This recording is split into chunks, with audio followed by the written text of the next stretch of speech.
Obrigado, Luiz, por ter aceito o convite, né? A palavra é sua, essa turma é ótima, acho que vai dar tudo certo. Fica à vontade. Obrigado. Obrigado por ter vindo.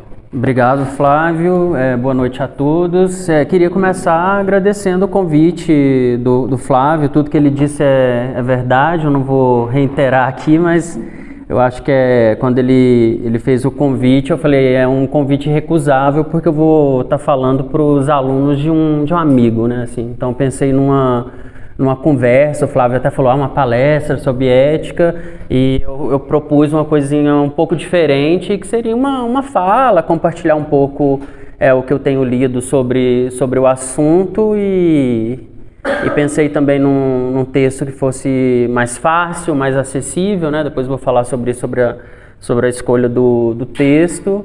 E fiquei muito feliz mesmo de poder conhecer a turma. Revi aqui alguns alunos que foram meus alunos na Letras, né? Tive essa felicidade de já chegar e ter... São duas, né? São duas alunas, né? Que foram do Teoria 1 no curso de Letras. E a ideia é essa, assim, é meio que fazer um percurso com o texto que eu espero que vocês tenham lido. Eu fiz um fichamento do texto simples, que depois eu vou passar para o Flávio. Eu acho que esse fichamento pode ajudar vocês também na organização desse relato que ele quer que vocês façam sobre a minha fala.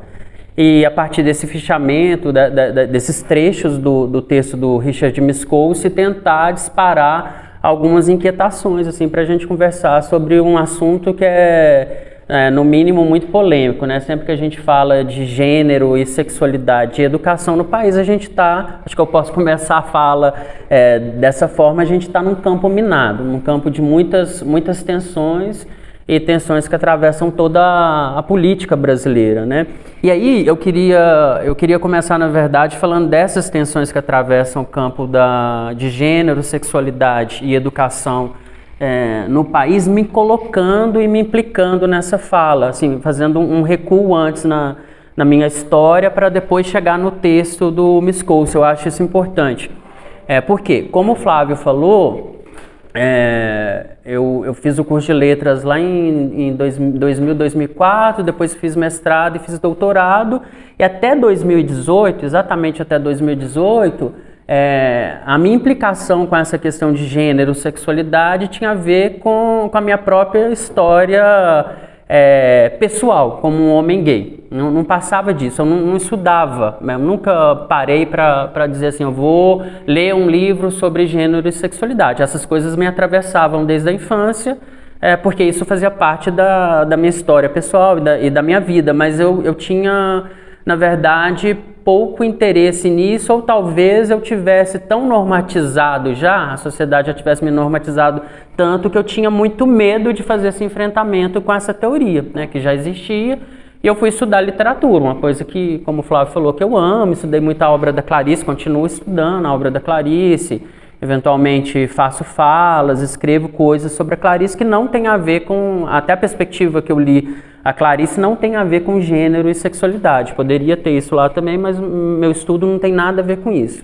Mas em 2018, todo mundo sabe o que acontece em 2018 e uma ascensão da extrema-direita no Brasil, e essa questão de gênero e sexualidade, ela passa a se tensionar muito mais. Ela sempre foi uma tensão, como eu falei, mas a partir de 2018 isso fica muito forte, de fato, né? Isso inclusive a política brasileira, ela passa a capturar essas questões de gênero e sexualidade para se fazer política. Hoje se faz política com questões de gênero e sexualidade, todo mundo que sabe. O tempo todo, basta você abrir o Instagram, basta você abrir um noticiário, ler qualquer coisa, essas questões de gênero e sexualidade estão na ordem do dia. Então, assim, me parece que é impossível a gente não se posicionar sobre isso. Não importa, não é nem que não importa, não dá para dizer qual que vai ser a posição de cada um, mas que a gente vai se posicionar sobre isso, a gente vai. E aí, a partir de 2018, né, com essa nova configuração política brasileira, eu fiquei muito curioso para estudar realmente isso. Eu falei, eu vou deixar de lado um pouco as coisas que eu venho estudando até então e eu vou ler um pouco mais sobre isso, até para eu entender, né, porque eu me sentia mais implicado. E aí comecei a ler um pouco sobre gênero e sexualidade e eu acabei lendo mais sobre teoria queer. Depois eu vou fazer a distinção entre, por exemplo, uma rápida distinção entre movimento feminista, movimento gay e lésbico e a teoria queer. Então eu fui direto para a teoria queer, que tá mais em voga, de fato, assim. Quando a gente pensa no campo da educação, a maioria das pessoas que está discutindo gênero e sexualidade no campo da educação tem uma vertente de leituras que eu acho que é majoritariamente por via da teoria queer. E aí eu fui me encantando por tudo que estava nessa teoria. O texto do Richard Miskolci foi um dos primeiros que eu li. E aí por isso que eu escolhi esse texto, né, a teoria queer, um aprendizado pelas diferenças, porque ele é um texto muito simples, na verdade, né, assim, eu parti do pressuposto de que talvez a maioria das pessoas aqui, eu posso estar enganado, e depois a gente pode conversar depois da minha fala, vocês podem falar da experiência de vocês, mas eu imaginei que talvez a maioria nunca teria lido nada sobre teoria queer, né? Já ouviram falar o termo, já ouviram falar sobre teoria queer, mas não necessariamente leram. E aí eu acho que o texto do Richard Miskolci, ele dá um bom mapeamento, né? Ele dá um histórico da teoria queer, ele fala a que veio, contra o que ela está lutando, qual que é a posição dessa teoria, e o que seria uma educação em que a teoria queer tem algum espaço, né? O que seria uma prática em sala de aula em que a gente está atento para essas questões da teoria queer, minimamente, né? Porque o que a gente está falando aqui desse texto é de uma introdução de tudo que a gente poderia discutir. Então comecei a ler ele, escolho ele esse texto para falar hoje, fui lendo, aí cheguei na Butler, no Preciado, em outros autores que também, se eu tiver tempo aqui, eu vou retomar um pouco, autores mais sofisticados, uma teoria mais rebuscada, mas eu fiquei imaginando que o texto do Miskolci era o texto que dava para uma fala aí de mais ou menos 1 hora e abrir para perguntas, né? Acho que seria mais produtivo também do que entrar num texto de teoria queer muito duro, em que a gente pudesse sair, nesse sentido eu sou muito didático, que a gente pudesse sair muito confuso, né? Eu preferia um texto que vocês saíssem com algumas coisas mais sedimentadas, digamos assim, né? E aí o Richard Miskolci, na verdade, ele é um comentador, um grande leitor de teoria queer brasileiro, né? Eu até trouxe uma informação preliminar sobre quem que é esse autor, então. Eu vou ler aqui e vou retomar algumas coisas, né? Ele é sociólogo, ele é formado na área de sociologia, pesquisador do CNPq, é doutor em sociologia pela USP e fez estágios sêniores na Universidade de Michigan e na Universidade de Califórnia. E essa Universidade de Califórnia ela já é importante porque ela é uma das universidades onde a teoria queer surge, né? A teoria queer surge nos Estados Unidos, depois a gente pode também questionar essa questão de que ela surge só nos Estados Unidos, mas as primeiras informações quando a gente lê é que a teoria queer ela vem do norte global, né? Ela surge muito fortemente nas universidades norte-americanas. E isso é muito questionável por outras pessoas que estudam teoria queer, vão falar de uma teoria queer que já acontecia na América Latina, por exemplo, mas o pensamento estándar é dizer, surge nos Estados Unidos e nessa universidade especificamente. Ele coordenou 3 edições do curso de Gênero e Diversidade na escola da UFSCar, oferecendo a modalidade à distância para cerca de 2 mil educadores em todo o Brasil entre 2009 e 2014. E é organizador de obras sobre diferenças na educação, autor de diversos artigos e livros sobre sexualidade, gênero e teoria queer, e recentemente também lançou pela Autêntica Desejos Digitais, uma análise sociológica da busca por parceiros online. Entre seus estudos atuais está o mapeamento e análise do movimento contra o avanço dos direitos sexuais e reprodutivos. E aí essa última informação que tem aqui, que inclusive tem no livro, né, quem está com o livro, é a informação aqui, a biografia do Miskolci, Essa última parte que ele já lançou esse livro, um livro muito interessante, eu queria citar aqui porque às vezes tem alguém que tem interesse em se aprofundar. Ele publicou em 2022 o Batalhas Morais, também pela editora Autêntica. E aí nesse Batalhas Morais ele vai falar um pouco mais dessa atualidade, disso que eu falei das tensões políticas no Brasil, ligadas a gênero e sexualidade. Então é um autor muito implicado com a teoria queer, né? Um comentador brasileiro, assim, ele não chega a ser um grande pensador, mas um comentador de teoria queer e um dos primeiros, né, que trouxe a teoria queer para o Brasil. Na verdade, a primeira autora que publica um artigo sobre teoria queer no Brasil é a Guacira Lopes. Ela tem um livro também publicado pela Autêntica, ele é bem introdutório, muito bom também, que se chama Um Corpo Estranho. Em 2001, ela publica um primeiro artigo falando sobre teoria queer no Brasil. Então, a teoria queer ela surge ali mais ou menos final dos anos 80, 90 nos Estados Unidos, e o primeiro registro que a gente tem no Brasil de discussão sobre teoria queer é o ano de 2001, com um artigo que sai da Guacira. O que é interessante? É interessante porque tanto o Miscouce, apesar da formação dele na sociologia, quanto a Guacira, né, que é a primeira brasileira que publica um artigo falando sobre teoria queer, eles vêm do campo da educação. Isso eu acho super interessante. Eu mesmo estudo um pouco de teoria queer, mas pensando no campo da arte, da literatura, que é onde eu estou mais implicado. Mas os dois, que são os dois brasileiros que começam a trazer a teoria queer para o Brasil, eles vêm do campo da educação. Então isso é muito interessante, assim, porque a teoria queer chega no Brasil e ela chega já com essa perspectiva de uma mirada do campo da educação mesmo, educadores querendo entender essas questões de gênero e sexualidade via teoria queer para aplicar isso de alguma maneira na sala de aula, né? O que eu estou querendo dizer assim, não vem do campo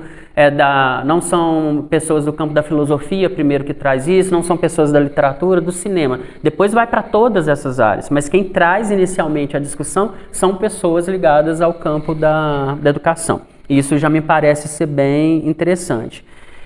Uma outra coisa que eu acho importante falar aqui de início é de onde surge o texto, né? Esse texto que vocês leram, né? Quem leu deve ter lido aquela apresentação, ele fala, né? O Miscouce explica que foi uma aula magma que ele deu, né? na UFOP. Depois essa aula foi revisada, inclusive foi revisada pela Larissa Pelúcio, ele cita essa professora, e a Larissa Pelúcio é uma outra brasileira, uma outra professora da área de sociologia, muito ligada também aos estudos queer, né, ou a teoria queer no Brasil, e também ligada a alguns grupos lá da USP, né, o Miscouce também está ligado à USP, e ele fala que essa aula foi proferida na UFOP como aula magma, depois ela foi revisada, né, teve esse diálogo com a Larissa, e ele cita um outro professor que é o Moisés Mota.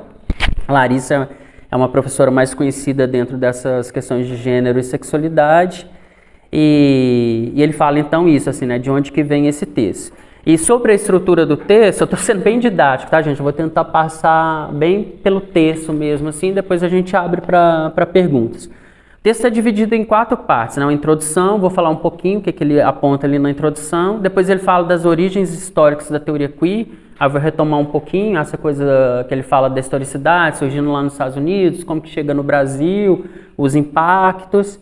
Depois ele tem um segundo capítulo que chama Estranhando a Educação, que aí ele fala um pouquinho mais dessa inserção da teoria queer no Brasil e no campo da educação mesmo. E ele termina com uma parte que chama um aprendizado pelas diferenças, que é o subtítulo do livro, em que ele vai tentar propor, assim, ele fala até que é uma parte menor do texto, ele fala que é uma parte que ainda está em construção, mas ele tenta propor o que seria essa ética queer, né? Ou como nas palavras do Miscouce, o que seria uma educação preocupada com algumas questões que a teoria queer aponta, né? E o que ele vai falar para a gente de modo geral no texto é o quanto que a sala de aula e o quanto que a escola enquanto instituição está muito apartada disso, né? Assim, é como se a gente chegasse em sala de aula e a gente deixasse os corpos da gente de fora, né? Não se fala de gênero, não se fala de sexualidade, existe um apagamento, né? Ele usa também uma coisa que eu gosto muito, que é a metáfora do armário, né, que depois eu vou retomar, porque um dos primeiros textos também assim mais fortes sobre a teoria queer chama Epistemologia do Armário. É um texto muito importante da teoria queer. Esse texto não está traduzido no Brasil como livro, mas se vocês colocarem isso, Epistemologia do Armário, no Google vocês conseguem um capítulo desse livro, que é de uma teórica também norte-americana, em que ela falou um pouco dessa coisa do armário, né, do closet, como uma metáfora para falar desses corpos que são invisíveis, assim, né, ou são objetos, como a gente vai ver, para usar um outro termo também da teoria queer. Então essas são as 4 partes, assim, né? E 4 partes muito simples, assim. Ele fala numa linguagem muito, muito simples. Eu acho que todo mundo que leu o texto deve ter percebido isso, assim. Ele, apesar dos conceitos da teoria queer serem mais complexos, eu acho que o Miskolc ele consegue transmitir isso numa linguagem bem, bem simples, bem didática, né? E aí eu queria começar a disparar alguns trechos dele aqui para explicando, né, o processo do texto. E aí a primeira coisa que eu peguei foi uma parte da introdução, que está lá na página 9, que ele fala sobre a própria experiência dele em sala de aula, né? Ele fala da experiência dele na escola, quando a gente vivia o sistema da ditadura civil-militar no Brasil, né? Ele retoma um pouco isso, para falar como que a escola era muito organizada, muito disciplinar, e é claro que ele não está fazendo isso à toa, né? Ele está retomando essa questão dessa disciplina durante a ditadura, porque me parece que o que o Miskolc está falando é que a gente ainda vive uma escola muito normativa, muito cheia de normas, né? É a herança dessa ditadura militar, a herança de uma colonização e a herança de todo um pensamento que organiza a gente, né? Uma das coisas que eu tenho mais terror, por exemplo, é chegar em sala de aula e dar aquela aula que está um aluno atrás do outro em fila indiana, né? Mas isso é a norma, né? Ou, por exemplo, lembrar de quando eu estudava no ensino médio no interior e que o professor tinha aquele tablado, né? Né? O professor ficava num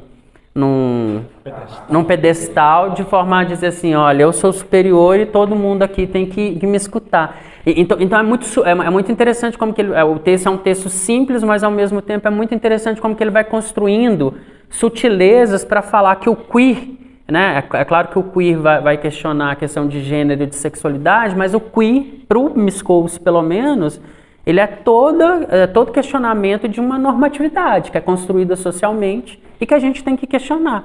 Essa ideia dos binários, né? Se eu tivesse que sintetizar de maneira muito grosseira a teoria queer, eu começaria dizendo que a teoria queer vai questionar a ordem social construída a partir dos binarismos, masculino e feminino, homossexual e heterossexual, branco e preto, né? Todos esses binarismos que estão na sociedade interessa a teoria queer, certo e errado, todos os binarismos possíveis, né? Interessa muito a teoria queer questionar isso. E claro que vai se ter uma ênfase nas questões de gênero e de sexualidade, que a gente vai chegar nisso ainda. Mas é muito importante perceber isso, assim, a teoria queer como outras linhas de pensamento estão muito interessadas nesse questionamento do binário, né? Eu tenho terror do binário, assim, seja ligado ao gênero e sexualidade ou seja qualquer outra coisa na vida, né? Eu acho que como leitor do Nietzsche, eu e o Flávio, a gente tem essa dificuldade com esse pensamento do 0 ou 1, né? E aí ele fala o seguinte, lá na página 9, eu vou dar um pouquinho de voz então para o Miskolc. Ele fala assim, na sala de aula as carteiras eram colocadas em ordem rígida e a ninguém era permitido trocar de lugar. A professora não titubeava em mostrar uma régua grande, feita de madeira, com a qual dizia colocar na linha os indisciplinados.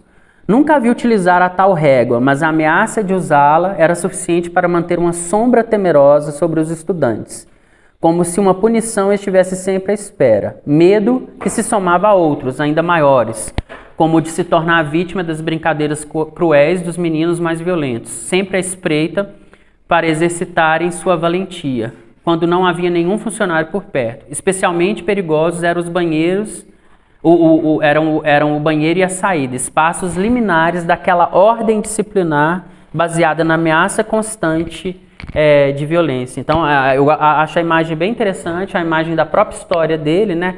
Essa ideia da fila, da normatização. Depois ele vai retomar essa questão de como que os espaços também, né, são arquitetonicamente construídos para essa divisão, né? Tem um momento no texto, um pouco mais para frente, que ele fala, dá um intervalo aqui da minha palestra, e eu tô no corredor e eu tô vendo uma fila enorme de mulheres esperando para entrar no banheiro feminino, e o banheiro masculino tá vazio, ninguém usa. E aí ele chega até essas professoras, né, até essas mulheres, e fala, não, gente, vamos bagunçar um pouquinho, por que vocês não podem entrar no banheiro masculino e usar? Né? Por que essa divisão? Né? A gente não questiona essas divisões binárias, né? Por que um banheiro feminino, um banheiro masculino, né? E por que essa ordem tem que ser tão rígida? Por que o banheiro feminino tem que ter tais atributos e o banheiro feminino tem que ter outros, né? O Preciado, por exemplo, um filósofo que é da teoria queer, é um filósofo mais sofisticado, ele tem um texto bem interessante, que também é facilmente encontrado na internet, que chama Banheiro e Lixo, assim, que aí ele questiona bastante essa coisa do banheiro, de como que essas coisas são construídas de forma bem binária, e tentando, de alguma maneira, fazer a gente refletir sobre esse esquema sempre, né? Sempre binário, assim, masculino, feminino, homem e mulher, quando na verdade a gente poderia bagunçar um pouco isso. É claro que existe inúmeros discursos contrários a isso, né? E que vão tensionar essa questão, por exemplo, do banheiro, mas elas me parecem falhas, assim, né? Depois, se alguém quiser no final comentar, né? Eu acho que essa coisa da própria divisão do banheiro, ela permite muito mais essa manutenção de uma ficção, de que as coisas são muito divididas, do que qualquer outra coisa. E para o Miskolcz isso também seria violento, né? E aí o que ele vai defender nesse momento do texto, que é a introdução, é que esse sistema rígido permite uma pedagogia. Eu gosto muito dessa expressão que ele usa, né? Uma pedagogia da masculinidade hegemônica. Né? Como se todas essas divisões arquitetônicas, todos esses binarismos estivessem contribuindo para um determinado tipo de masculinidade e um determinado tipo de feminilidade que é muito hegemônico, né? É como assim, eu não posso correr nenhum risco de que essa masculinidade hegemônica seja, de alguma maneira, rasurada, né? Existe uma norma do que é ser homem e do que é ser mulher na sociedade, e qualquer coisa que rasure isso coloca muito esse sistema e essa fábula de gênero, né? A expressão fábula de gênero é da Butler, que aparece aqui no Problemas de Gênero, coloca isso em risco. E aí uma coisa muito importante, eu não estou sendo tão linear como eu falei que seria, mas uma coisa muito importante é pensar o seguinte: a teoria queer, ela não está interessada só em falar de gays, lésbicas, pessoas trans. É claro que ela está interessada também nesses sujeitos que são dissidentes, mas ela está interessada em questionar a normatividade. Então, por exemplo, ela tá interessada em questionar assim, será que todo homem hétero ele tem essa masculinidade hegemônica? Para a teoria queer, não. E isso interessa para a teoria queer também. Né? Mais do que dizer assim, se um determinado sujeito, se ele vai ser hétero ou se ele vai ser homossexual, se ele vai ser bissexual quando ele se entender dessa forma, para a teoria queer interessa muito pensar assim, um sujeito que é homem, mas que não tem uma masculinidade hegemônica, ele sofre esse tipo de violência, por exemplo, no espaço escolar, né? Um menino, por exemplo, um estudante, muito antes dele mesmo se entender como hétero, como homossexual, como bissexual, seja lá o que for, muito antes disso ele está sendo questionado dentro dessa normatividade, né? Se ele, por exemplo, o menino, ele precisa gostar de futebol e ele não deve gostar de poesia. Isso é uma coisa mais ou menos de senso comum no Brasil, né? Todo pai espera que o filho com 5, 6 anos, seja um menino mais aficionado com futebol, e não necessariamente com poesia e com literatura. E isso interessa também a teoria queer, né? E a teoria queer aplicada à educação, a uma certa ética queer dentro da educação, ela exigiria de nós, professores, que a gente tivesse um olhar atento para esse sujeito que é estranho, no sentido de aquele que rasura essa normatividade, né? E aí talvez valha a pena, inclusive, falar sobre o termo queer, né? O termo queer surge, como o Richard Miskovsky também, ele retoma isso, o termo queer surge como um xingamento nos Estados Unidos, né? Tem várias traduções, mas uma tradução muito boa seria bicha mesmo, né? Aqui no Brasil, quando a gente fala o sujeito é uma bichinha, por exemplo, né? Você está fazendo uma injúria e você está xingando, é muito agressivo. E quando a gente fala teoria queer, né? O termo queer, sem essa tradução, ele perde um pouco essa lógica da injúria e do xingamento, né? O queer pode ser o estranho, pode ser o objeto, pode ser bicha, mas é sempre esse termo que é muito pesado, né? Que é um termo muito, muito violento.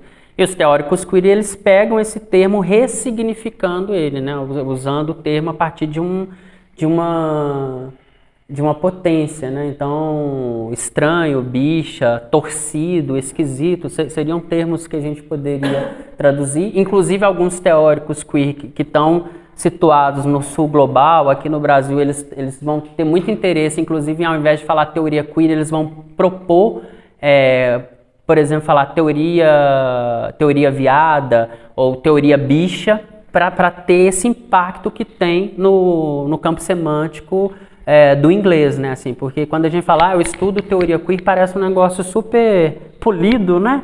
Perde muito essa carga da força que tem quando surge lá nos Estados Unidos, né?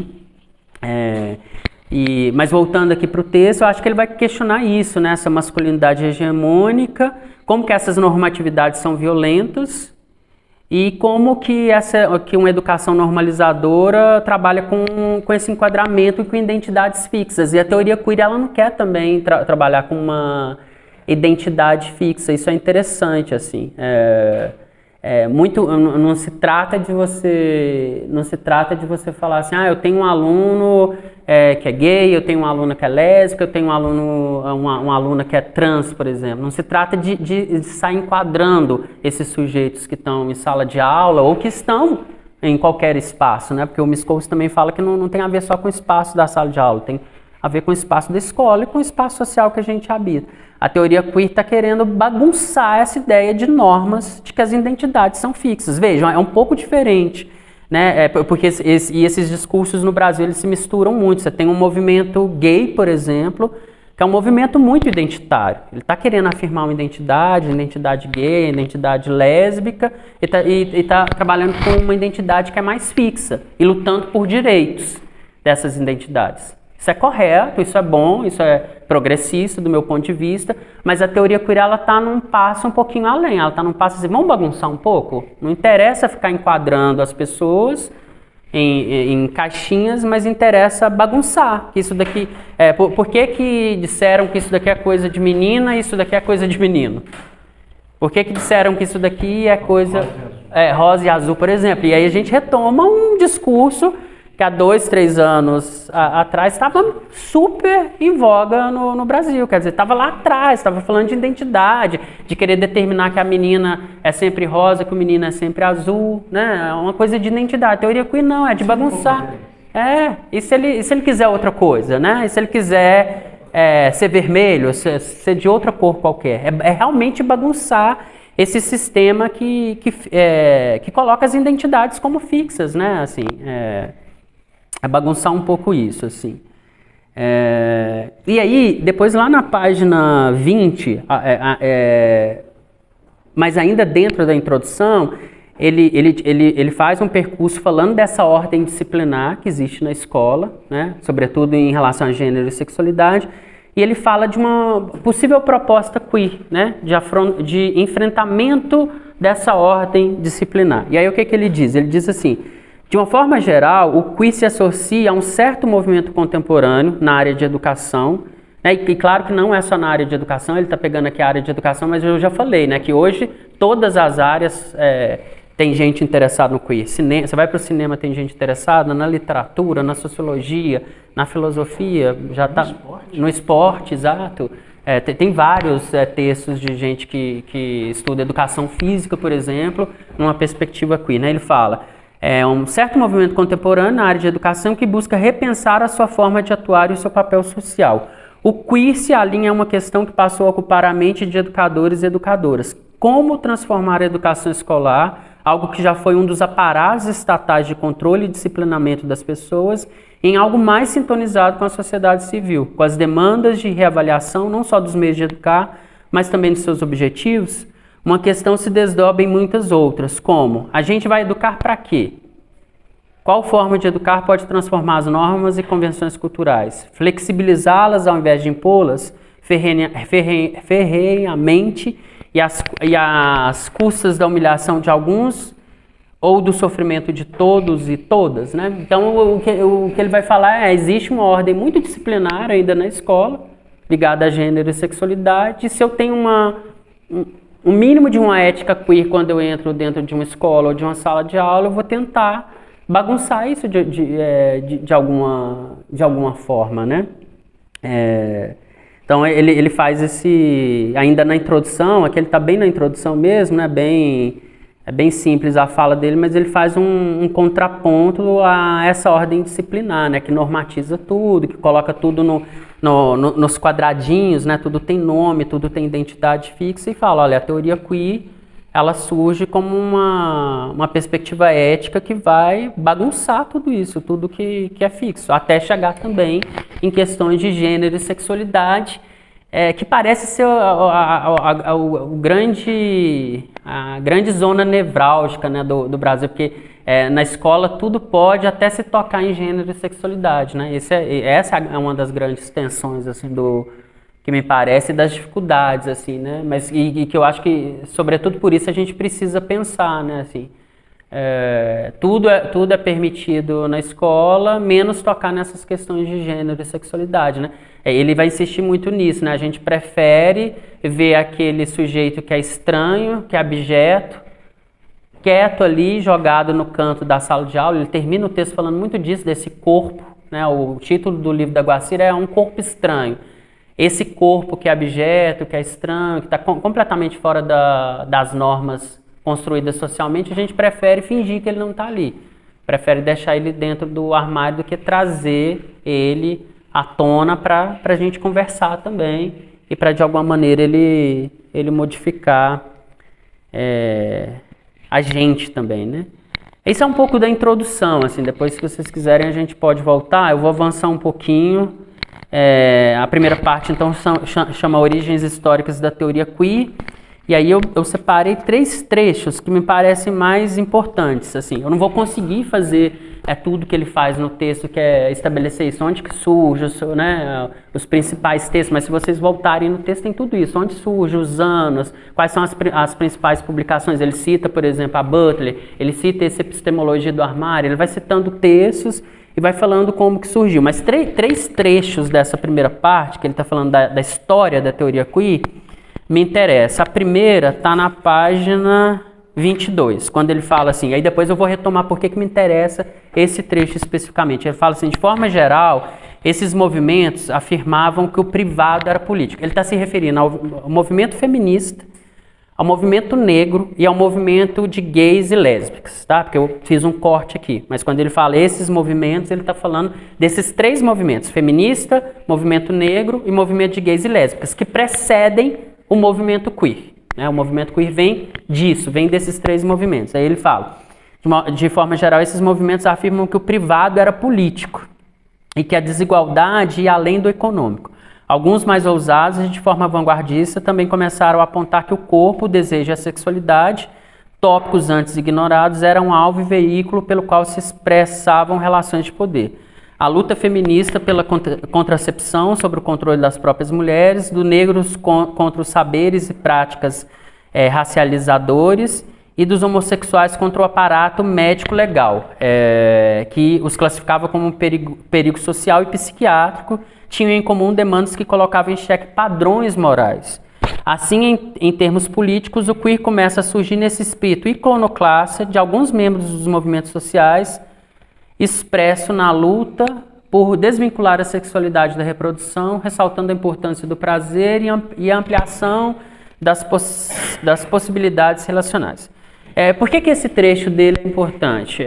Por dois motivos. Primeiro, eu adoro essa expressão quando ele fala o privado era político. Esse é o entendimento do queer. Por quê? Durante muito tempo e até hoje, essa discussão ela é barrada, sobretudo na escola, porque as pessoas falam, não, isso é de ordem privada. Ok, desde que você pode fazer o que você quiser com gênero e sexualidade, desde que isso não se torne público. Quer dizer, desde que isso não seja discutido.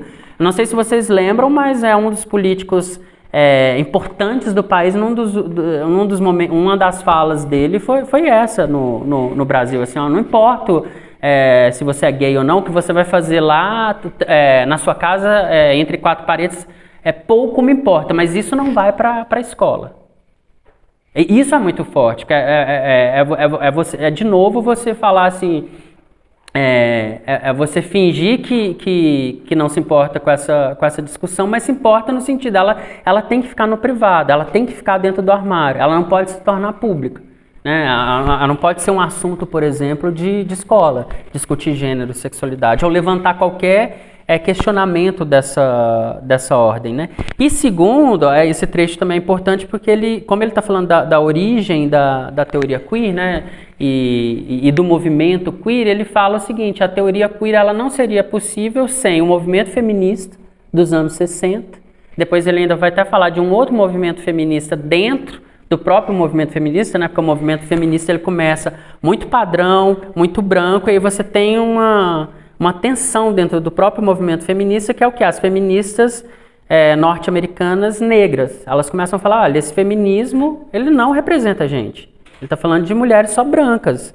E nós que somos negras. E nós que somos negras e lésbicas. Então você tem esse movimento feminista negro que ele avança um pouquinho, e o movimento gay e lésbico. Muito antes da teoria queer, tinha um movimento gay e lésbico, mas que era muito identitário. Né? O que a teoria queer vai criticar é que era um movimento, por exemplo, de gays, que estava muito ligado a essa ideia do orgulho, no sentido de afirmar uma identidade, mas era uma identidade o quê? Daquele gay norte-americano branco, com posse, com grana. E a teoria queer ela não surge pensando nesse sujeito que é gay, branco e que está muito inserido dentro do capitalismo. Ela está interessada, por exemplo, no gay, que nem é gay, né? Que para a teoria queer seria a bicha preta periférica, por exemplo. Ou, por exemplo, um sujeito que é preto, que é trans e que não tem grana. Quer dizer, ele não entra dentro do sistema capitalista. Não cabe, né? Ele não cabe, exatamente. Por isso que ele é estranho, por isso que ele é queer e por isso que ele está completamente fora da ordem. E aí é isso que a teoria queer começa a resgatar. Sem falar num fato que está um pouquinho aqui para frente, mas que eu já posso adiantar aqui na fala, é que a teoria queer ela não surge como teoria nas universidades. Né? A primeira pessoa que cunha o termo, e o Richard Miskolc fala isso lá no texto, é a Teresa de Lauretis, que é uma teórica de gênero, sexualidade. Ela é italiana, mas trabalhava nas universidades norte-americanas. Ela cunha o termo em 1991, salvo engano. Ele dá a data certinha lá, é o primeiro texto que sai com o termo teoria queer. Mas a teoria queer surge como um ativismo de rua. Por exemplo, lá nos anos 80 também, com a questão da AIDS nos Estados Unidos. Né? Que eram pessoas o quê? Que estavam relegadas, o sistema de saúde não acudia aquelas pessoas, elas estavam morrendo. E elas falam, opa, peraí, se a gente for depender só do Estado e do que é legal, ninguém vai fazer nada pra gente. A gente vai ter que ir na porrada e tentar criar uma comunidade aqui que de alguma maneira se ajude. Então, a própria teoria queer ela surge também muito dentro desse contexto do vírus HIV, né, e da AIDS também nos anos 80. Né? E aí ele retoma isso. Né? Eu acho que está aqui, talvez seja o segundo trecho que eu queria destacar das origens, porque aí ele retoma um pouco dessa questão de que o queer está ligado ao objeto, aquilo que causa muito horror, repulso. Então perceba, a gente não está falando de um gay como eu, completamente normatizado, né? Limpinho, tudo completamente assimilado dentro de um sistema, como as pessoas querem. A gente está falando de alguma coisa...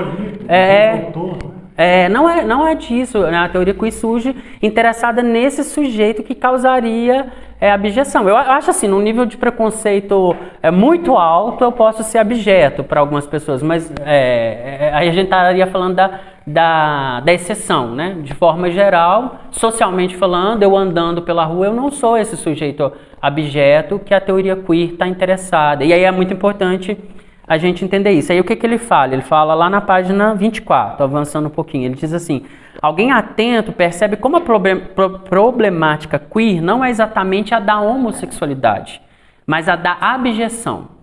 Esse termo, abjeção, se refere ao espaço a que a coletividade costuma relegar aqueles e aquelas que consideram uma ameaça ao seu bom funcionamento, à ordem social e política. Segundo Júlia Kristeva, o objeto não é simplesmente o que ameaça a saúde coletiva ou a visão de pureza que delineia o social, mas antes o que perturba a identidade, o sistema, a ordem. Então a gente está falando desses sujeitos que vão perturbar de fato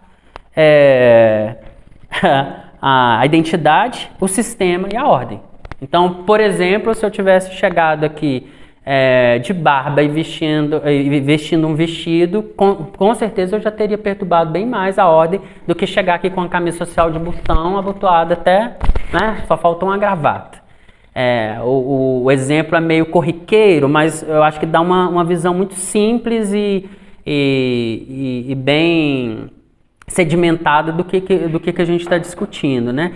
E aí ele continua: a abjeção em termos sociais constitui a experiência de ser temido e recusado com repugnância, pois sua própria existência ameaça uma visão homogênea e estável do que é a comunidade. Então, aqueles sujeitos que vão desestabilizar completamente essa comunidade binária que a gente construiu socialmente, heteronormativa, de masculino e feminino, de homem e mulher, né? Não interessa, inclusive não interessa se esse sujeito que está com vestido e batom, se ele é heterossexual. Ele pode ser heterossexual, mas o fato dele usar batom e querer se vestir com vestido perturba completamente essa lógica da comunidade. Tá vendo? São outros termos com os quais eles estão interessados. Eu gosto muito desse trecho.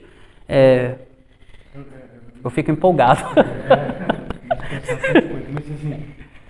Vocês estão acompanhando aí, por exemplo, agora estamos vivendo a campanha eleitoral, no Brasil inteiro, mas pegando o caso rápido de Belo Horizonte, sem entrar em detalhes, né? A Duda Salabert, que é uma mulher trans, tem filha, é casada, se diz lésbica, tem traços, né, masculinos bem expressivos, né?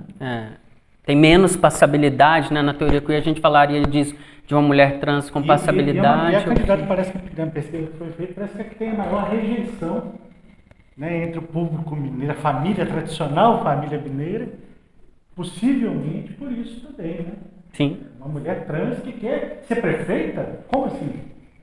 Isso não é o lugar dela, digamos assim, né? Mas enfim. Os exemplos são inúmeros, né? Assim, então vai perturbar essa visão homogênea e estável do que é a comunidade. O aidético, aí é claro que ele usa aqui entre aspas, isso está no texto, né? Hoje não se usa mais esse termo, pessoal vivendo com HIV, são outros termos, mas ele fala porque era o termo usado lá nos anos 80. O aidético, identidade do doente AIDS na década de 80, encarnava esse fantasma ameaçador contra a qual a coletividade expunha seu código moral, né? Aí então a própria teoria queer, o pensamento queer, ele se entrecruza com essa história da epidemia do HIV, né? Tem um filme brasileiro, inclusive, que é maravilhoso, recomendo muito assim para assistir quem quiser, um dos filmes brasileiros que eu mais gostei assim dessa temática, que ele fala dos primeiros casos de HIV no Espírito Santo aqui no Brasil, chama Os Primeiros Soldados. É um filmaço sobre a questão do HIV. O ano é de 1983, e aí ao invés dele pegar pontos muito hegemônicos, né, do país ou do exterior onde estavam acontecendo os casos, ele vai para o Espírito Santo e fala dos primeiros casos lá em 1983. É belíssimo, né? E assim, ver também como que essas primeiras pessoas, né, o que o filme chama de primeiros soldados, quando elas contraem o HIV, como que é, né? É exatamente o sujeito queer, né? Que é recusado pela família, tem que ser apartado. Ninguém sabia muito bem o que estava acontecendo, por que aquelas pessoas estavam morrendo, né? Como que iam morrer. É um filmaço. Assim. Que a AIDS era chamada nos anos 80, alguém sabe? Sim, alguém lembra? sim. Câncer gay, exatamente. Né? Olha a repulsa aí, né? E é claro que aí a teoria queer ela tá entrecruzada porque a própria história da epidemia, né, da AIDS, ela faz a questão dessa discussão de gays, lésbicas e trans vira outra coisa mesmo, né? Assim, entra essa coisa da abjeção, da repulsa que você está falando e muda completamente a maneira como a gente começa a entender qual que vai ser a luta possível, né? E até porque não havia tratamento, né? Nenhum, quando começou. Então o aidético ele morria caquético, literalmente. Magro demais, né? Assim, ficava uma figura realmente de causar pavor, né?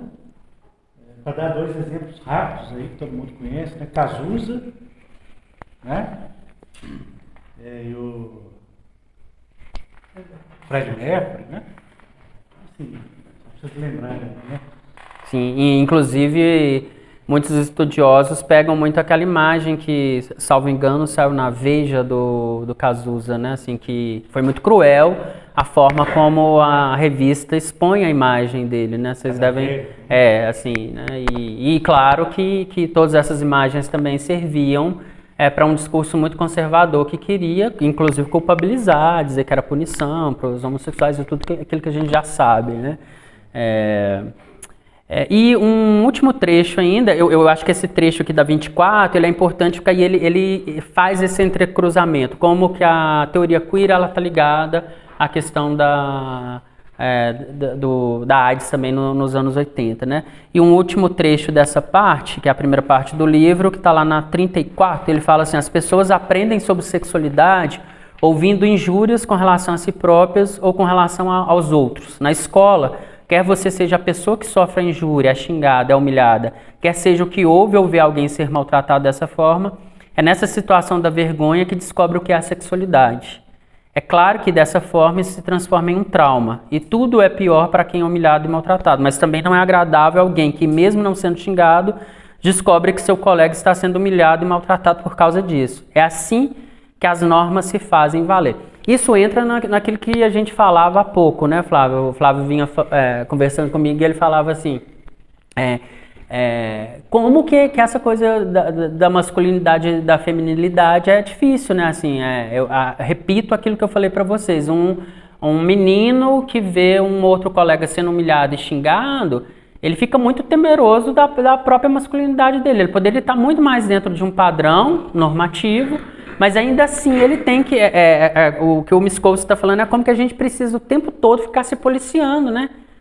Com relação ao gesto, à voz, ao que eu sou, ao que eu gosto, para afirmar uma identidade, quando na verdade a gente poderia educar e a gente poderia construir questões sociais que fossem muito mais livres do ponto de vista assim, inclusivas e livres no sentido também de cada um pode ser do jeito que for, cada um pode ser homem do seu jeito, mulher do seu jeito, lésbica do seu jeito. Aí também é uma outra coisa que a teoria queer vai falar, né? Assim, existe também uma homonormatividade, né? Fala que o sujeito é gay, aí logo na sequência cria-se uma série de normas do que é ser gay, né? Eu nunca vou me esquecer de quando eu cheguei para minhas irmãs e falei, eu sou gay. Aí no outro dia elas começaram a me perguntar com qual roupa elas deveriam ir sair. Eu falei, mas peraí, eu ainda sou o mesmo Luiz, continuo não entendendo nada de que roupa você tem que usar. Mas olha como que a gente cria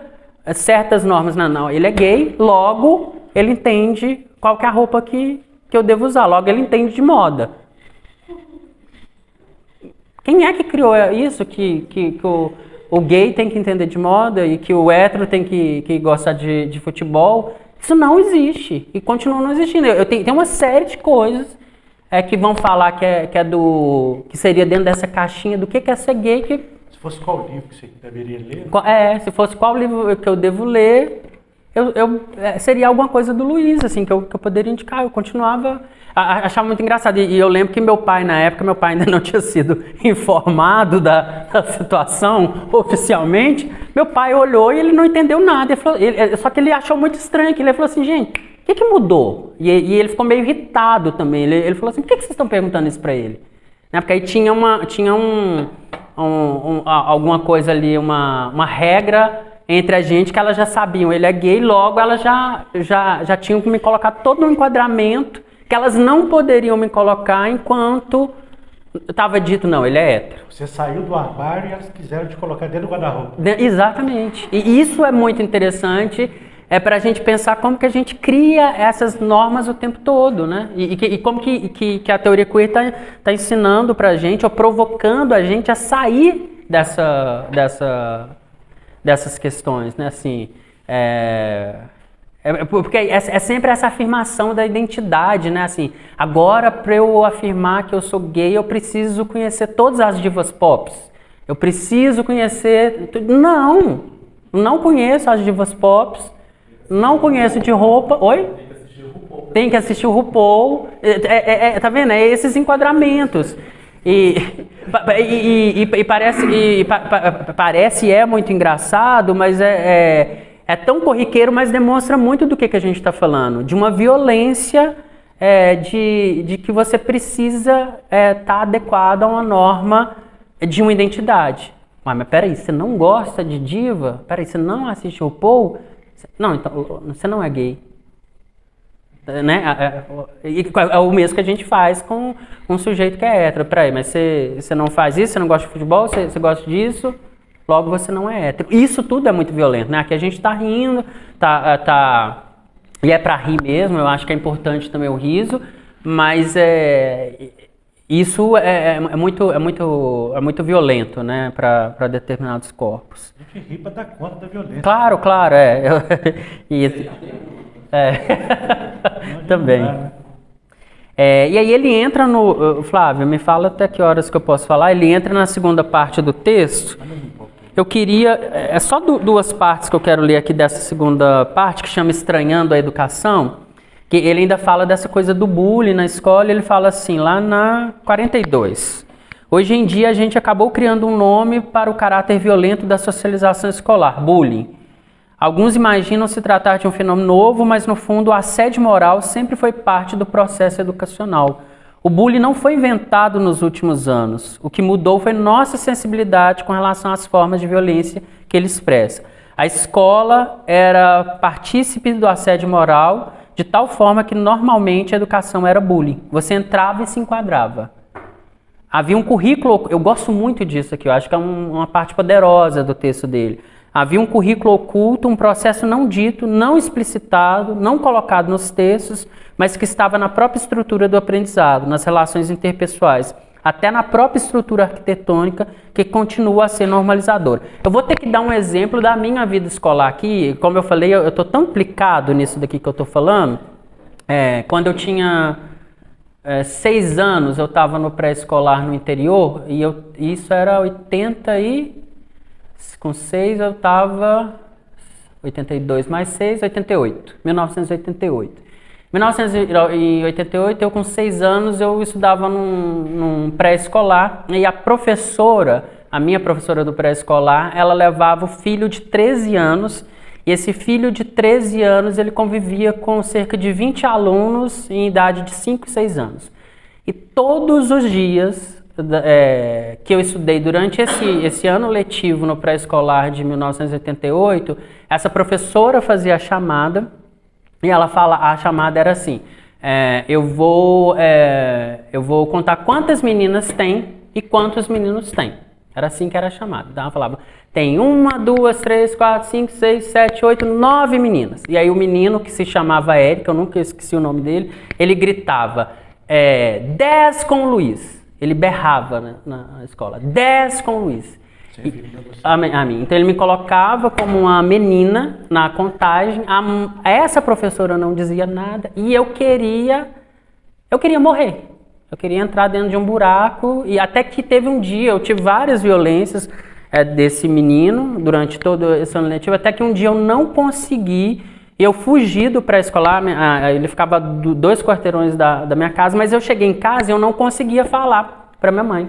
Também, assim, por que eu tô chegando aqui? Porque eu sabia também que chegar em casa e falar, olha, eu tô correndo porque eu não aguento mais esse menino de 13 anos que tá me violentando todo dia e fala que eu sou uma menina. Eu me sentia assim, inexplicável, não dá pra explicar o que eu sentia, assim, né? Não sou uma menina, mas não estava dentro dessa normatividade do que ele queria, do que ele entendia que era ser menino. E aí eu cheguei em casa, falei com a minha mãe que estava passando mal, coisa e tal, assim, e com 5 ou 6 anos eu tinha vontade de me matar mesmo, assim. Se houve épocas na minha vida que eu tive vontade de suicídio, foi com 5, 6, 7 anos, assim. Quando criança eu tinha muita vontade, assim, tinha hora que eu olhava assim, ficava olhando pro céu, assim, eu falava assim, como que faz para se matar? Eu pensava assim, como que eu faço para me matar?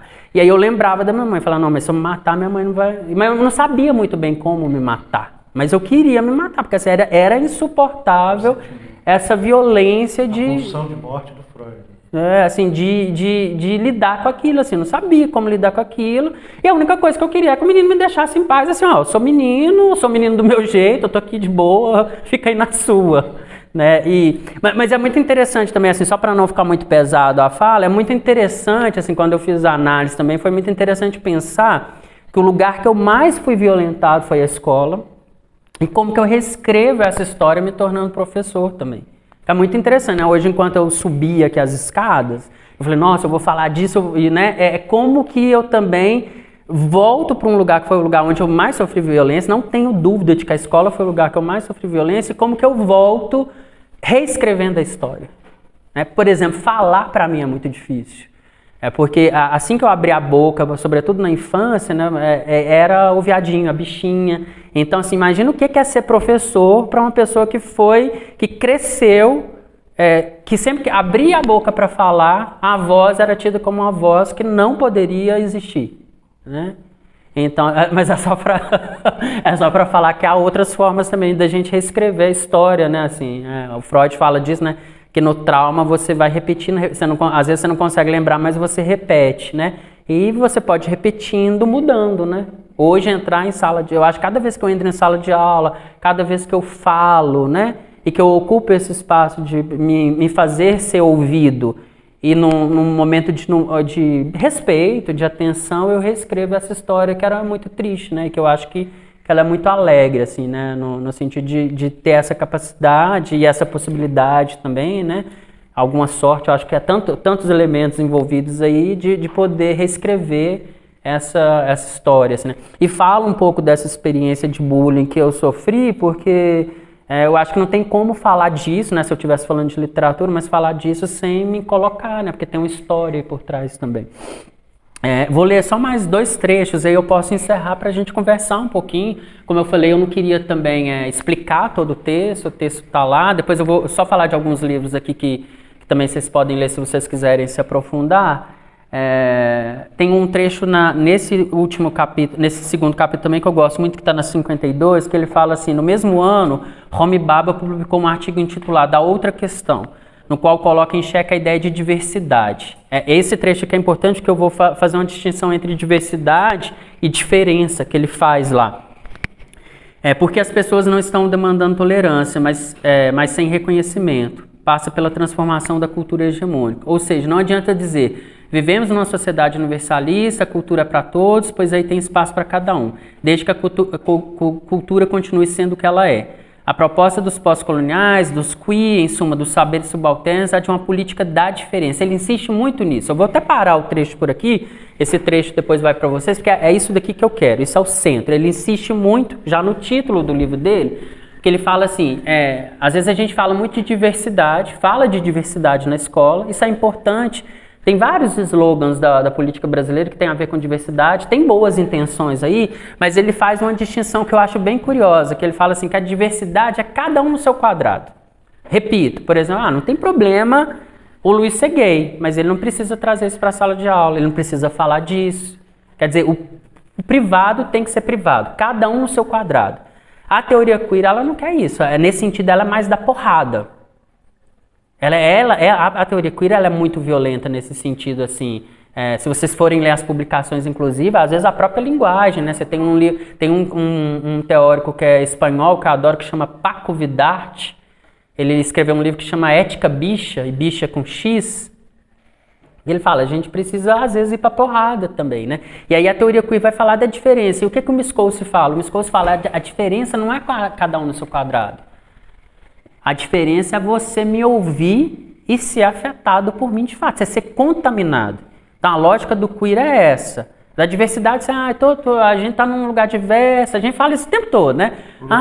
É plural, é multiculturalista, tem que respeitar. Só que tem que respeitar, assim, ele lá e você aqui, né? O sujeito é por exemplo, professa uma religião de matriz afrodescendente, você fala, não, respeito demais, desde que ele não venha falar disso aqui e fazer qualquer manifestação que de alguma maneira eu sinta que está contaminando a minha verdade como cristão, por exemplo. Então, percebam, essa lógica da diferença é a gente avançar um pouquinho mais, a gente falar, não, peraí, eu vou escutar e eu vou fazer um enfrentamento, eu vou inclusive tentar mudar um pouco eu vou ser balançado por isso daqui que está sendo colocado. Então, é claro que muita gente que usa diversidade usa na melhor das intenções, eu não estou falando que o termo não pode ser usado, mas eu acho curioso e muito interessante quando ele faz essa distinção entre diversidade e diferença, né? E só explicando, inclusive, o subtítulo dele, ele retoma muito essa ideia de diferença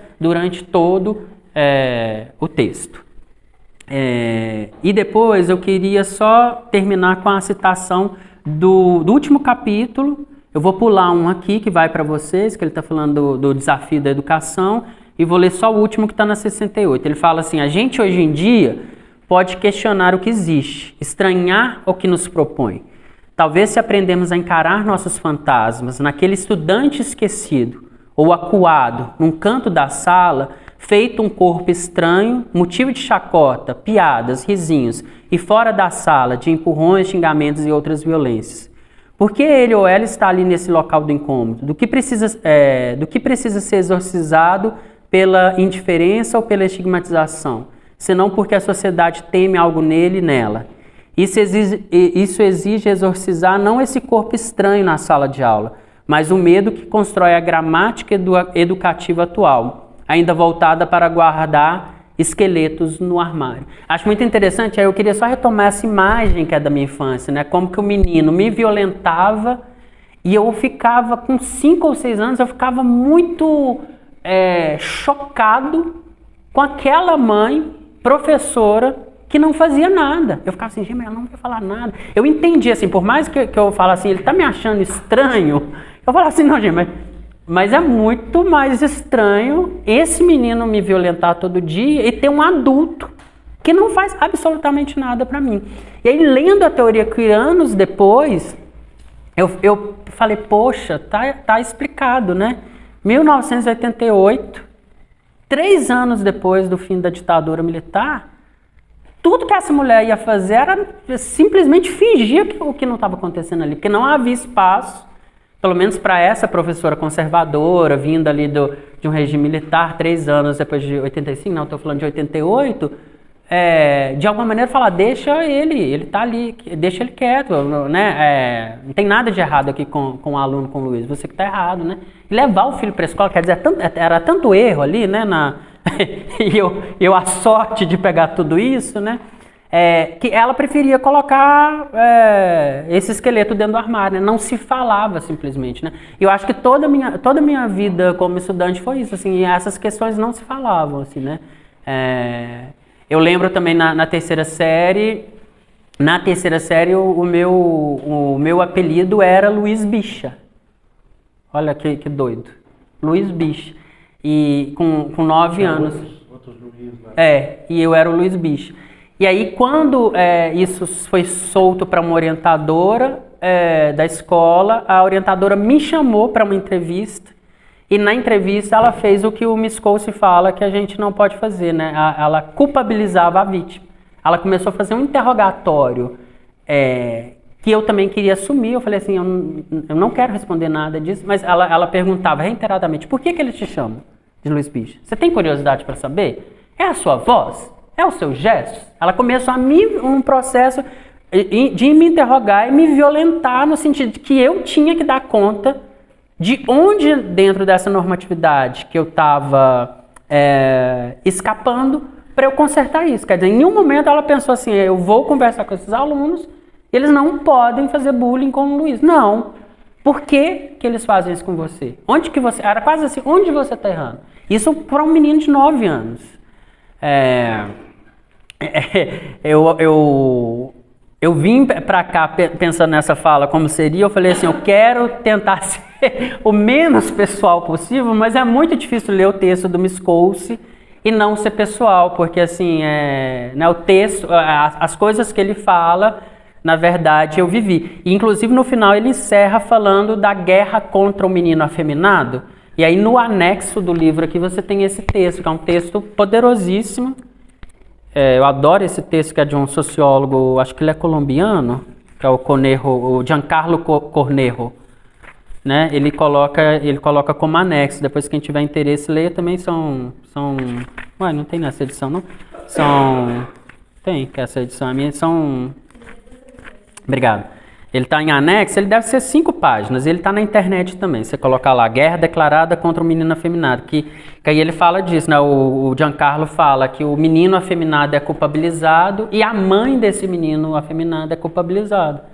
Que aí é o grande problema, né?